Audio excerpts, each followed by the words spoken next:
চৈতি সমানে ঘর আর বাইরে করছে। প্রায় 1 ঘন্টা হয়ে গেল অর্ককে 6টা ডিম আনতে পাঠিয়েছে।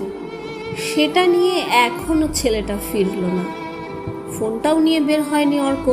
খুব চিন্তা হচ্ছে, ছেলেটা গেল কোথায়, এখনো কেন ফিরছে না। কিছু পরে অর্ক ফিরল। কোথায় ডিম? ছেলের হাতে তো দেখছি 2 প্যাকেট ধূপকাঠি। কিরে, ডিম কই? আনিনি, ধূপকাঠি এনেছি। অর্কের কথায় চৈতির মাথায় আগুন জ্বলে ওঠে। আনিনি মানে? ডিম না আনলে আজ ভাত খাবি কি দিয়ে শুনি?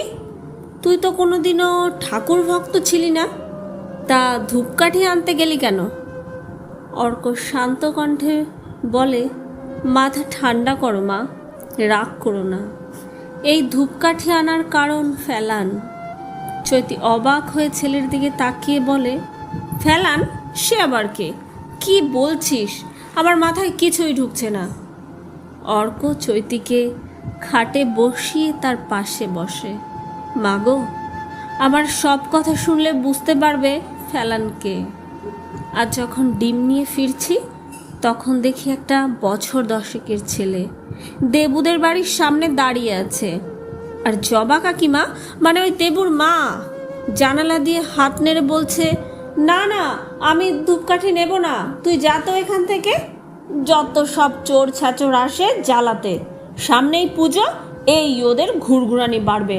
যা, গেলি না ওখান থেকে। বাচ্চাটার চোখ ভর্তি জল দেখে আমার খুব কষ্ট হয়। আমি ওর কাছে গিয়ে বলি, তুই কোথায় থাকিস? তোর নাম কি? সে বলে সে নাকি ওই পান বস্তিতে থাকে। বাড়িতে অসুস্থ মা আর ছোট ভাই ভোলা আছে, আর তার নাম ফেলান। তুই এত ছোট বয়সে ধূপকাঠি বিক্রি করিস কেন? সে বলে, কি করব দাদা, সংসার যে চলে না, ভোলা যে না খেয়ে থাকতে পারে না। আমি বড় হয়ে গিয়েছি, তাই মাঝে মাঝে জল খেয়ে থাকতে পারি। কিন্তু কিন্তু ভোলা, সে তো খুব ছোট, কিছুই বুঝতে চায় না। আমি অবাক হয়ে যাই ফেলানের কথায়। জানো মা, পরিস্থিতি যে 10 বছরকে প্রাপ্তবয়স্ক করে দিতে পারে তা আজ আমি উপলব্ধি করলাম। ফেলান বলল, দাদা ধূপকাঠি নেবে?